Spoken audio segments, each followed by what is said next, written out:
Hi, everyone. Welcome to History of Thought 2, and this is the Marx Part 2 lecture I'm recording from outside, because sometimes that is the quietest part of my house where I get disturbed the least.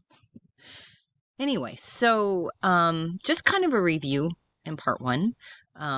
We talked some about sort of a biography of Karl Marx and Friedrich Engels. We talked about the historical context of the Industrial Revolution and the rise of sort of the working class, what Marx calls the proletariat.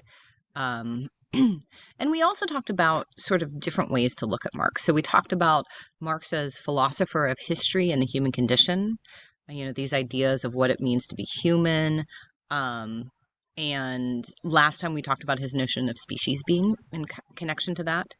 And, also this sort of observer, another way to think of Marx is this observer of capitalism as it is operating in the mid-1800s in Europe.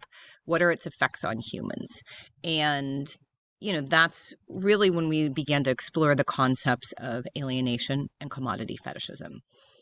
So today we're going to be looking at really Marx's sort of the third way of looking at him, which is Marx and his revolutionary agenda, where it isn't just about observing and theorizing about sort of the present, but it's about sort of this normative, this explicitly political agenda of what should the future look like and how should we get there. So for Marx and for Engels, right, we can ask what defines history? What defines history in the reading that you wrote, that you did, the Communist Manifesto? And here is a sort of famous quote from the Communist Manifesto. The history of all hitherto existing society is the history of class struggles, freeman and slave, patrician and plebeian, lord and serf, guild master and journeyman, in a word, oppressor and oppressed, stood in constant opposition to one another, carried on an uninterrupted, now hidden, now open fight, a fight that each time ended either in a revolutionary reconstitution of society at large or in the common ruin of the contending classes. The modern bourgeois society that has sprouted from the ruins of feudal society has not done away with class antagonisms, but it has established new classes, new conditions of oppression, new forms of struggle in place of the old ones. Society as a whole is more and more splitting into two great hostile camps, into two great classes directly facing each other, bourgeoisie and proletariat. So, clearly for Marx, what defines history is class struggle. What defines history is that in different historical epochs, you have typically two different groups of people. And these are typically defined as, who controls resources and who doesn't, fighting for control. And that the movement of history is defined by shifts or changes in these classes, either through, let's say, technological advances, economic advances, but also political changes. So for Marx, history is a series of class struggle.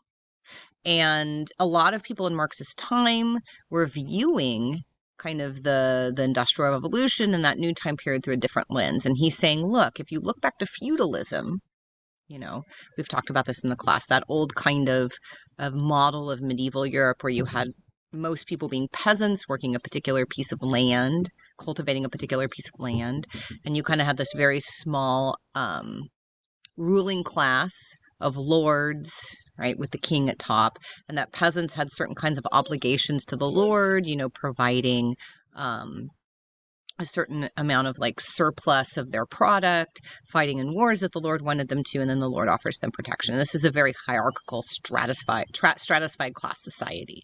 And what Marx is saying is that, there is a similar division between have and have-nots, between who has power over resources, or as Marx would say, who has power over the means of production, the way we make things, who owns the factories, that sort of thing, who has the capital. There's a similar division in capitalist society. It's just defined very differently, and it's constituted very differently. It isn't like in feudalism about who owns land. In a capitalist society, it's about who has access to the means of production, the means of making industrial goods.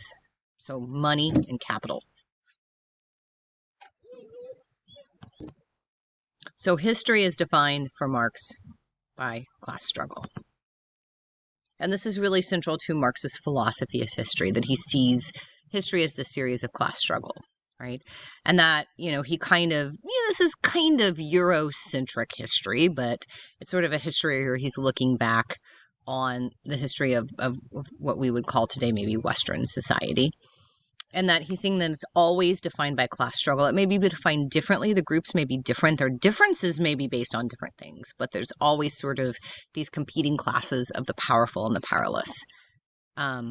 So in the ancient world, such as Greece, he sees it a conflict between masters and slaves. And as we just mentioned, in sort of the Middle Ages in Europe, it's between aristocrats and the peasants. That's the feudal society. And so in his contemporary time period, he sees this relationship as between the bourgeoisie and the proletariat in Marx's time. And we'll talk about what both of those terms mean in a minute. But for Marx, this is always in an oppressor-oppressed relationship. Class divisions are connected to groups' relationship to economic production. So what really defines class for Marx is economics. How are things made? Who controls the way we make things in the society? Who controls resources? That's what's critical for Marx. And for Marx, it's almost always a violent revolution that marks the transition from past phases of history to the next. So Marx interprets much of the revolutionary violence that took place in Western countries in the late 1700s and 1800s, the American Revolution, the French Revolution. I think I mentioned in the last class that in 1848, Marx had to move to England from Paris because he was fleeing a huge revolution in 1848. There's revolutions breaking out all over Europe in the early 1800s up to mid-century. So he's interpreting all of these about sort of this emerging new class, this new class with power, these new middle classes who have power that's different than the old aristocrats, the old lords' power. He calls these the bourgeoisie. It's really, for him, he interprets all of those revolutions about overthrowing the feudal system and removing the aristocrats from power so that a new class can ascend. So Marx believed that he sort of, and this is where Marx is very much in the tradition of the Enlightenment, that he believes sort of that history is defined by class struggle, and you can view history of these as these successive stages of class struggle, kind of overthrowing new systems, overthrowing old systems with new antagonistic class relationships based on the means of production. So he really sees this as a scientific law of history, that he had sort of, through a thorough analysis of history, of Western history, basically of European history, found what he thought were sort of the scientific rules of how history moves, which, if you think about it, it very much is within Enlightenment thinking, right? Take kind of the principles of the scientific method and the precepts of science and apply them to the human world and try to uncover, sort of using your reason and using your rationality, these patterns in the human world, right? This is exactly what we now call the social sciences do. And also, Marx is very much in Enlightenment thinking this way, as a way to, normatively speaking, make the world a better place. And from his perspective, that's what he's doing. So, who exactly are the proletariat and the bourgeoisie? I mean, probably nowadays, the time when you encounter this concept the most is if you ever hear the term like bougie, like, that's so bougie, right? Like, what does that mean? And the sense that I get of bougie is that when people say, oh, that's so bougie, it means it's kind of upper class, but it's sort of somebody putting on those airs, somebody sort of with a pretense to be fancy, even though they really aren't. And that's kind of, in a way, helps us think about the bourgeoisie were in Europe in the 1800s, because they're this ascending upper class. They're people who don't necessarily have these old aristocratic titles. They weren't lords, or viscounts or those sorts of things. They didn't have that title. And they may not necessarily have had claim to land, which is what determined wealth in sort of the feudal system. But they were accumulating wealth within this new kind of developing capitalist system, which was really about capital, and which ultimately is about money, right? So the proletariat are the urban working classes, Okay, so these are the people who, in a lot of cases, had been peasants working farms in that feudal system, or at least their ancestors had. And as agriculture is increasingly mechanized, actually, in the second half of the 1700s and the early 1800s, and you really don't need large numbers of human workers to cultivate the land as you did in the past. All of these people are pouring into cities. All of these sort of destitute, poor people are pouring into cities, and they're starting to work in the factories that are springing up all over in England and cities like Manchester. So they have a very different relationship to the bourgeoisie. The bourgeoisie are both the factory owners, but there are also people who are shareholders in the company. They're managers in the company. There's executives in the company. There are all of these kinds of upper middle class professions like lawyers and doctors and store owners who may be owning maybe not the factory itself, but a little piece in that factory. They have like some capital. They have extra money. They have a surplus of income to invest, right? So it's really about this distinction between the proletariat, who are kind of, they're not peasants working land. They're poor people, in fact, working in the factories. And then this new group of people, the bourgeoisie. Now, for Marx too, the bourgeoisie and society are also supported ideologically by other groups. I mean, he's clearly recognizing the fact that everybody in mid 1800s Europe isn't a factory worker or sort of this upper middle class bourgeoisie. There's a lot of other people, like the aristocratic upper classes, the people with title. They're still there. The military is still there. The church is still there. But increasingly, they're all kind of the power and the privilege of all of these other groups who have power, other than the bourgeoisie, are all kind of in the service of this capitalist system. And who's holding them all up? Right? Who's saying at the bottom of this Industrial Workers of the World poster from 1911, we feed you, we feed all, we work for all.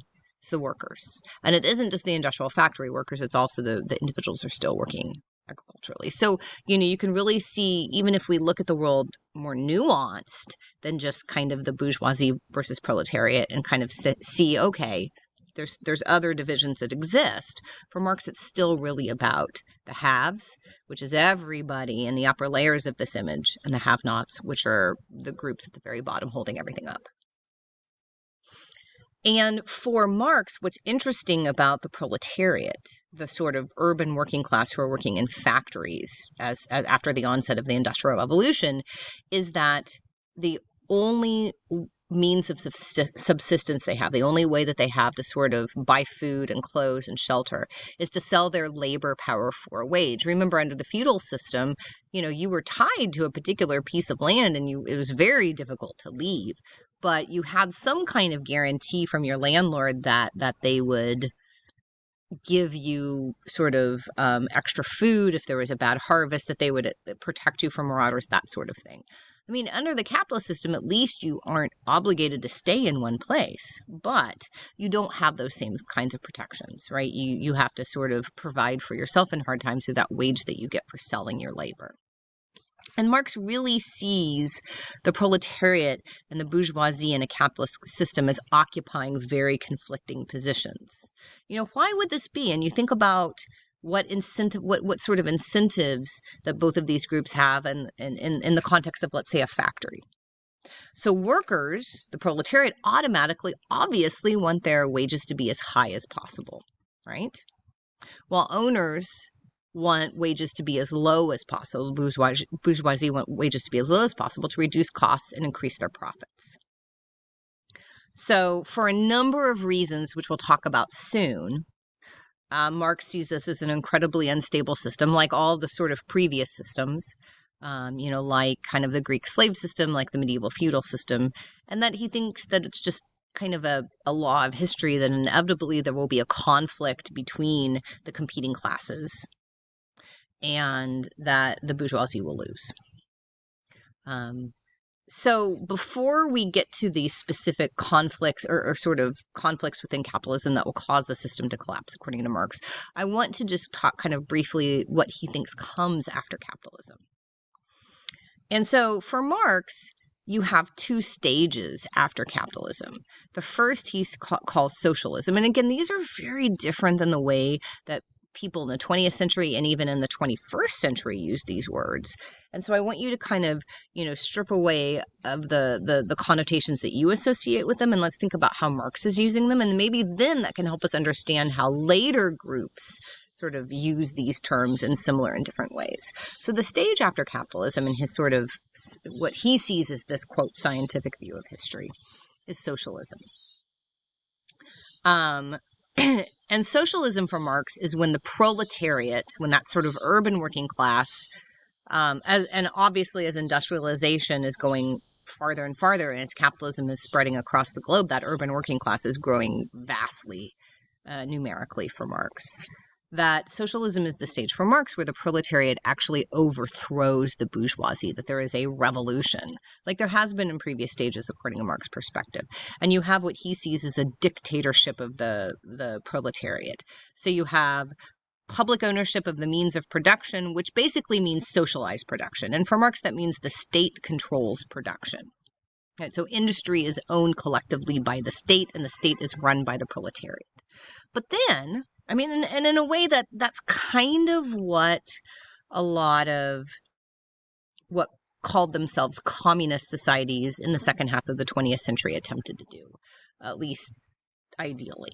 But Marx actually uses the word communism to refer to the final stage of political organization in human history, which is kind of, in some ways, lack of political organization. So he thinks, after capitalism, you kind of have this dictatorship of the proletariat where, the proletariat seize the means of production and nationalize it and run it purportedly for sort of the good of the lower classes. But then eventually he thinks that all kinds of class distinctions will eventually go away. I mean, if you have the dictatorship of the proletariat for long enough and the state controlling production, then nobody really is in the upper echelons anymore, according to Marx. And so for him, communism, the final stage of kind of human political organization, is actually a classless society. It's a, quote, as he calls it, withering away of the state. It's actually kind of almost anarchy, but in a positive sense. And it's this very utopian ideal. He doesn't really write very much of it, about it, but this is really kind of what he says of what human life would be like in this kind of utopian, communist, anarchical society. And I actually gave you this quote last week in terms of what Marx would think would be kind of the ideal living situation for human beings. But he thinks that this is possible under this kind of communist utopia, that in a communist society where no one has exclusive sphere of activity, but each can become accomplished in any branch he wishes, society regulates the general production and thus makes it possible for me to do one thing today and another tomorrow, to hunt in the morning, fish in the afternoon, rear cattle in the evening, criticize after dinner, just as I have a mind, without ever becoming hunter, fisherman, shepherd, or critic. In other words, we can kind of live this life of doing all these things and engaging in kind of productive, creative activities that interest us without ever being defined by it. And specifically, I think when he says without ever becoming hunter, fisherman, shepherd, or critic, what he means is that's not our job. Right? That's not like this occupation that we, get paid for our labor. In a sense, that's almost kind of meaningless. So it's really, in a way, Marx says that thinks that communism, this sort of final stage of the state withering away, is really where human beings can fulfill sort of their innate species being, which is a term we had last lecture. So Marx wrote actually very little about communism purposefully. This kind of stateless, classless society where all property would be held in common and all human beings have more freedom to do what they desire. But, I think that if he wrote too much about it, he would kind of, it's almost like he doesn't really know what it looks like because it's far enough away. But he wrote extensively about capitalism and about what he saw were the effects of capitalism and the effects of kind of the rising bourgeoisie class and capitalism. And what's interesting is that when you read the Communist Manifesto, it all doesn't sound terrible. It all doesn't sound like Marx is saying, well, this is awful and this is awful and capitalism should never have happened, because that's not actually what he's saying. So Marx's argument is that there's kind of this progressive linear movement to history, and that societies have to move through all stages. And so that it is necessary to move through the capitalist stage before you can get to socialism, and then before you can get to communism. That capitalism actually sort of did some things that in some ways were positive, but it also has a lot of downsides, which is why we need another system, according to Marx. So in the Communist Manifesto, Marx states, the bourgeoisie, whenever it has got the upper hand, has put an end to all feudal, patriarchal, idyllic relations. It has pitilessly torn asunder the motley feudal ties that bound man to his, quote, natural superiors, and has left remaining no other nexus between man and man than naked self-interest than the callous cash payment. It has drowned the most heavenly ecstasies of religious fervor, of chivalrous enthusiasm, of Philistine sentimentalism in the icy water of egotistical calculation. So what does this mean? I mean, what is he saying has happened under capitalism? I mean, really, what he's saying is that, we've demolished this old feudal order, right? That, previously in this feudal system, you had social relations that were very hierarchical, and it was supposedly based on the natural superiority of the aristocrats and the monarch. And also you had, a lot of values that were based on kind of these religious beliefs, right? Structures of like chivalry, which are very much enforcing the feudal system. And the bourgeoisie did away with all of these. Now, the only differences that we really recognize between people are based on how much money you have. And in some ways, that's a lot more, dare I say, egalitarian than the feudal system. I mean, obviously, it's very problematic still, but you don't need to be a lord or a priest to be rich, right? So it's kind of like positive side, but also we could do better. So also in the Communist Manifesto, here's another quotation.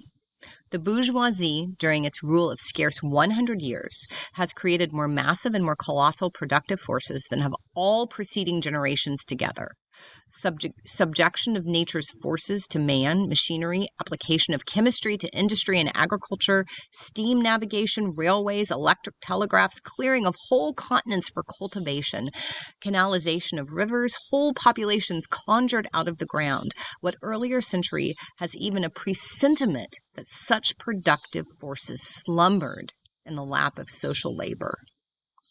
I mean, he kind of almost sounds like, if you guys remember the Benjamin Franklin quote from the first Enlightenment lecture, like, oh, can you imagine like all the wondrous things of production and industry that are going to take place, all these new advances, right? What's he talking about here?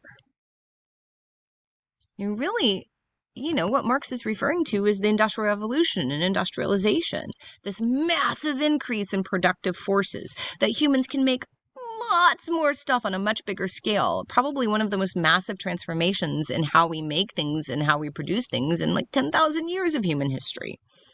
And also, too, how capitalism as a system really is about wealth creation. Remember, capitalism is about investing capital to ultimately get more capital, right? That it's this dynamic, expansive system that's constantly sort of creating. And so for Marx, is this necessarily wholly a negative thing? I mean, it has a lot of negative effects in terms of, who has access to that wealth that's created. But he's not saying that this is 100% bad. That capitalism is really, really good at generating a lot of wealth, at generating sort of innovation and advancements in science and technology, that he's recognizing, right? Humans now have the capacity to at least ensure that all people live comfortable lives. And part of that is because of the dynamism of capitalism and how it kind of interacts with science and technology. But the capitalist system doesn't allow sort of all people to enjoy this to the same extent, according to Marx. And that's kind of why something else needs to replace it for him. So Marx and Engels in the Communist Manifesto also say the bourgeoisie, by the rapid improvement of all instruments of production, by the immensely facilitated means of communication, draws all, even the most barbarian nations, into civilization.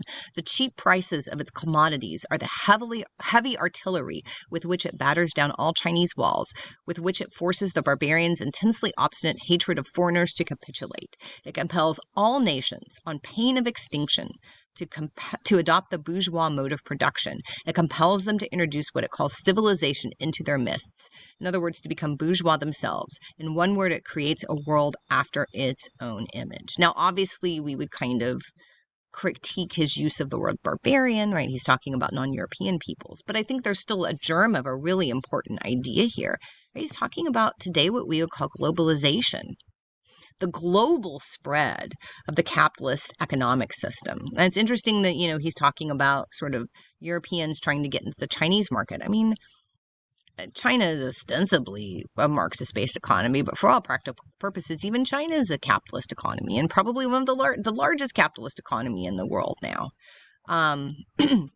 So this is really about how capitalism, because of that dynamism, because of that constant need for expansion, for investing money, to make more money. Right? If you're not growing, you're dying in a business sense. That it really becomes sort of the dominant economic force across the world that you can't ignore on pain of extinction. Even if you want to, you can't as a country.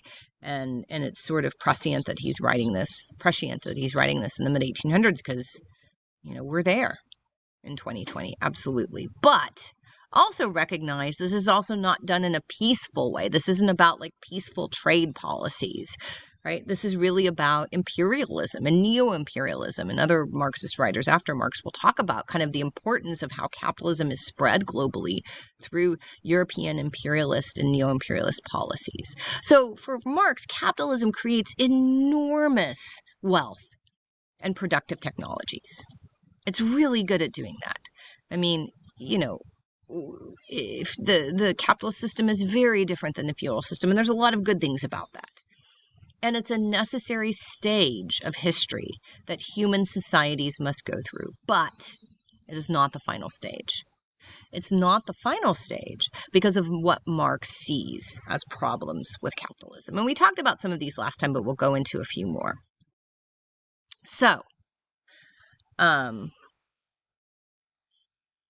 Marx says in the Communist Manifesto, owing to the extensive use of machinery and to the division of labor, the work of the proletariat has lost all individual character and consequently all charm for the workman. He becomes an appendage of the machine, and it is only the most simple, most monotonous, and most easily acquired knack that is required of him. Hence, the cost of production of a workman is restricted almost entirely to the means of subsistence that he requires for his maintenance.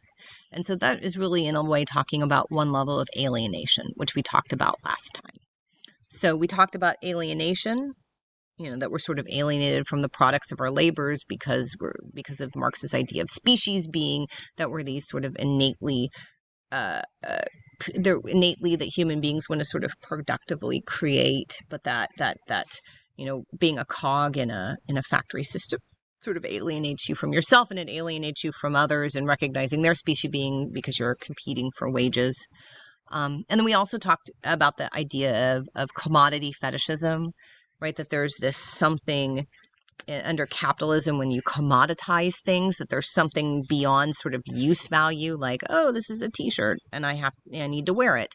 Or it's made with this kind of fiber and this kind of labor went into it, and that's why I value it in a certain way. But that there's something, when something becomes a commodity, we sort of fetishize it and we sort of attach meaning to it, that really mystical kind of meaning to it that isn't there, right? If I wear this shirt, or if I drink this Coca-Cola, or if I, consume this product, then, there's going to be some it's going to somehow, like make me feel better or make me be a better person. And for a lot of Marxists, really what that sort of surface consumption, that surface fetishizing of commodities is really just masking alienation. So a few other things in terms of the effects, the negative effects of capitalism. Another one is the exploitation of the workers in terms of profit. So a lot of Marx and a lot of other Marxist thinkers would say profit is theft. And this is related to the idea of surplus value. So surplus value in a Marxist sense is the difference between a worker's wages and the value of goods and services they produced. So this is the difference. So this difference is what profit's based on. So let's say that you are working in a shoe factory and that you are able to complete a portion, maybe the heel, of 500 pairs of shoes every day. So you complete 10% of 500 pairs of shoes every day. All right, so that's 50 pairs of shoes. And those 50 pairs of shoes are worth $5 each. That's $250. What your work is worth $250. And your employer pays you $150 for a day's work. That sounds great, actually. So that $100 is profit, right? The person who owns the factory, that's profit. But Marx would actually say that profit is theft. Marx would say, who gets the profit? It's the business owners. And in a more complicated capitalist society, it's the shareholders and not the worker. Right. So Marx sees profit based on surplus value, therefore, as theft of the products of the proletariat's own labor. And this actually connects to alienation in a way, right? Like for these creative beings who want to sort of creatively produce and put ourselves into the objects that we make, but we're just sort of part of that value that we're putting into them is being expropriated, right? That's part of alienation. Also, too, the factory owners in kind of this system are incentivized to maximize profit. So they're trying to keep costs low. They're constantly trying to lower production costs, such as wages. They don't want to pay you $150. They want to pay you $100. And if you're working in a system where you have a lot of people who are unemployed waiting to take your job, and in the mid 1800s in the factory systems in Europe that Marx is witnessing, absolutely, because you have all of these peasants who are increasingly being pushed off their land because agriculture is being mechanized and they're pouring into the cities, and you have what Marx calls this reserve army of labor. There's always somebody there who's going to take your job. You can't say, I want better working conditions. You can't say, I want more money. You can't say, I want a split of the profit, right? So Marx is predicting that workers are going to work longer, harder hours under this system. Marx also thinks because of this that capitalism creates increasingly greater income inequalities, that because owners of factory want to maximize their profits and reduce costs, Marx thinks the bourgeoisie will try to increase their profits by increasingly paying workers less and less and less for the same amount of work. And that eventually he predicts that workers will be only paid the barest minimum they need to stay alive, like it's called a subsistence wage. And Marx calls this the immiseration of the proletariat. And it's really what he bases a lot of his predictions that there's going to be violent revolution based on, that the proletariat's going to keep getting poorer and poorer and poorer because of the profit motive of capitalists, and that eventually it will just get unbearable and they'll rise up. So what effects did this have? So, did this come true? Right? And, this prediction was actually kind of wrong for a long time. Working class wages and standards of living start to increase in the industrialized world in the second half of the 1800s and through the 1960s in the West. But we can ask why. And a lot of that is because labor starts to organize, right? You get labor unions. In a lot of countries, working class men and then later women get the right to vote. And so, they're able to sort of choose political parties that are more sympathetic to their interests. And we're still living in the most Western countries in Europe and the US and stuff in capitalist societies, but they're in these very modified capitalist societies where we have welfare benefits, where you have sick leave and where you have unemployment benefits and where you have, in most countries, healthcare, but, all these kinds of concessions to the working classes. But the trend kind of reverses in the 1970s. There's a lot of concern today about income inequality and how it's just as bad now as it was in the early 20th century. And I think that that's well-founded. So you can see globally, as capitalism is spreading, the global poverty rate, which is the percentage of people living on less than $1 a day, is declining. You have the Gini coefficient, right, which is, I won't explain it in detail, but the higher the coefficient, so the higher up in numbers, the less you have income inequality. So if you look at sort of the Gini coefficient overall globally, income inequality has been declining. But if you look at the chart on the right, which is the top 1% income share, so what percentage of sort of national wealth does the top 1% own in each of these countries, US, France, Britain, Sweden, Germany, you can see that it's really high, sort of right before the Great Depression and during the Roaring 20s.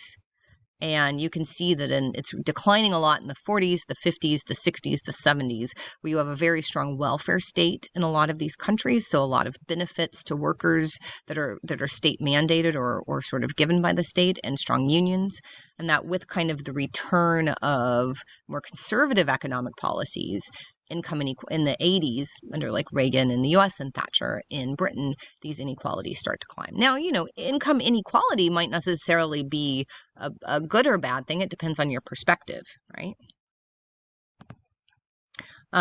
This is really interesting, though, because when we talk about Marx's argument that the workers, the bourgeoisie is going to try to, pay workers less and less and less. However, another way to get the same thing is to pay workers the same amount, but just expect more work from them. And so productivity, if you look at, this is just in the United States, but from the mid-70s until, 2013, that holding steady for inflation, actual wages hadn't increased that much, right? It gone up 9.2%. But worker productivity has raised 74.4%. In other words, people are a lot more productive for essentially the same amount of money. So, and then finally, we'll get to that in a moment. So, it's kind of interesting, some of Marx's very sort of his criticism about kind of the immiseration of the proletariat, and that the proletariat would get poorer and poorer and poorer.